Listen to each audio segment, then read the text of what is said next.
The Battle of Marathon took place in 490 BCE during the first Persian invasion of Greece.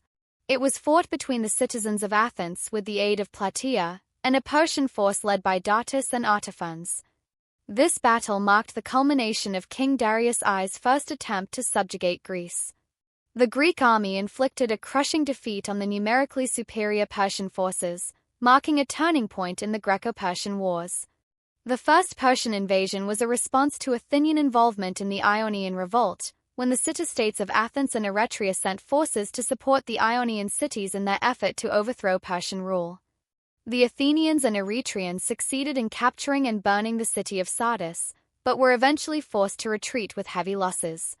In retaliation, Darius swore to burn the cities of Athens and Eretria for their role in the failed uprising. According to Herodotus, Darius had his bow brought to him and shooting an arrow into the sky he prayed, "Zeus, grant me vengeance upon the Athenians." Herodotus also records that Darius ordered one of his servants to remind him 3 times every day before dinner, "Master, remember the Athenians." At the time of the battle, Sparta and Athens were the 2 largest city-states in Greece. After the Ionian Revolt was completely crushed by the Persian victory at the Battle of Lade in 494 BCE, Darius began planning to subjugate Greece. In 490 BCE, he sent a naval task force across the Aegean Sea led by Datis and Artaphons to conquer the Cycladic Islands, and then launch punitive attacks on Athens and Eretria. Following a successful campaign in the Aegean, the Persians reached the island of Euboea in midsummer, where they besieged and captured Eretria. The Persian force then sailed to the Bay of Marathon near the city of Marathon in Attica and landed there. The Athenians, joined by a small force from Plataea, marched to Marathon and successfully blocked the 2 exits from the Marathon plain. A message was sent to Sparta requesting assistance. However, when the Athenian messenger arrived in Sparta, the Spartans were engaged in a religious festival and refused to march until it was over.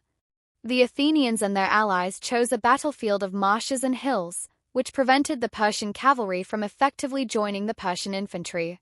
Miltiades, the Athenian general, ordered a general attack against the largely missile-based Persian forces. He strengthened the flanks of his army and deliberately weakened the center, drawing the Persian best forces into the middle. The reinforced Athenian wings then wheeled inward, enveloping the Persians, and drove them back in panic toward their ships, killing many. The Persian defeat at Marathon ended the first Persian invasion of Greece, and the Persian forces retreated back to Asia. Following the defeat, Darius began organizing a massive new army to launch a full-scale conquest of Greece. However, in 486 BCE, a rebellion broke out in Egypt, one of Darius' provinces, forcing him to postpone any Greek expedition indefinitely. After Darius' death, his son Xerxes I resumed preparations for a second invasion, which eventually began in 480 BCE. The Battle of Marathon was a key moment in the Greco-Persian Wars. It showed the Greeks that the powerful Persian Empire could be defeated. Many believe that the eventual Greek victory in the wars began at Marathon. It also proved that the Athenians could win without the Spartans, who were traditionally seen as the dominant military power in Greece. The overwhelming Athenian victory earned them great respect among the Greeks, and Marathon became a symbol of Greek strength and unity. Over the next 2 centuries, the rise of classical Greek civilization occurred, a period that had a lasting impact on Western society. For that reason, the Battle of Marathon is often viewed as a pivotal moment in Mediterranean and European history, and it continues to be celebrated to this day. On the battlefield, the distance between the 2 armies had compressed to at least 8 stadia, or approximately 1,500 meters. Miltiades ordered that 2 tribes at the center of the Greek formation, the Leontes tribe under Themistocles and the Antiochus tribe under Aristides, be arranged 4 ranks deep, while the remaining tribes on the flanks were arranged 8 ranks deep. Some modern commentators have suggested that this was a deliberate tactic intended to encourage the Persians to envelop the Greek center.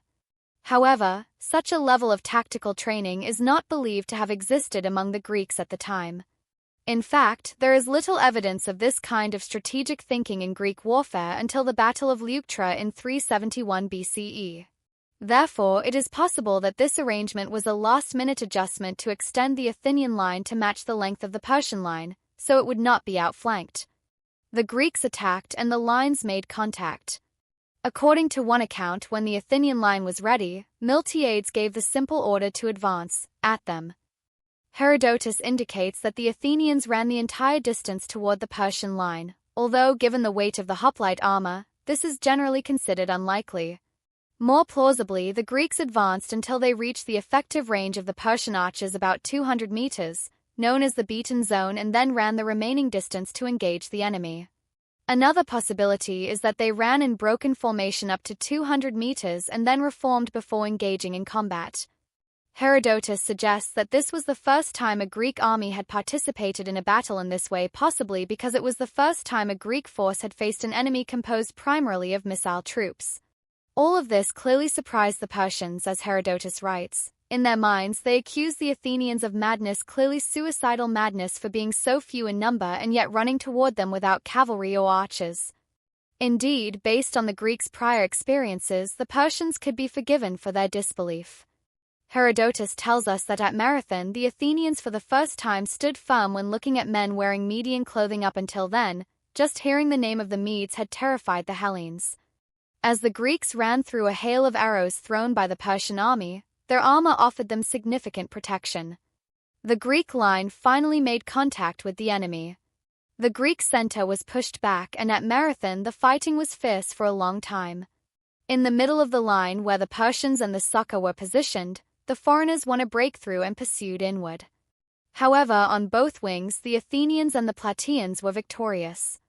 The Persian wings broke, and the victorious Greek wings quickly routed the inferior Persian levies nearby.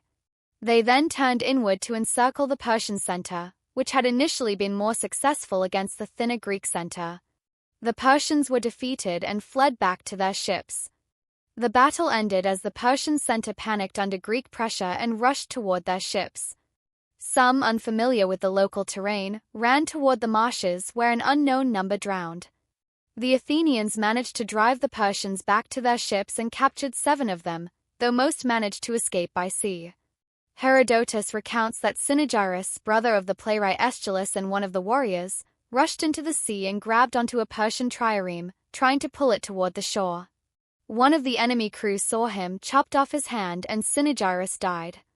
Herodotus recorded that 6,400 Persian bodies were counted on the battlefield, while the number who died in the marshes remains unknown. He also reported that the Athenians lost 192 men, and the Plataeans lost 11. Among the dead were the war archon Callimachus and the general Stesilaus.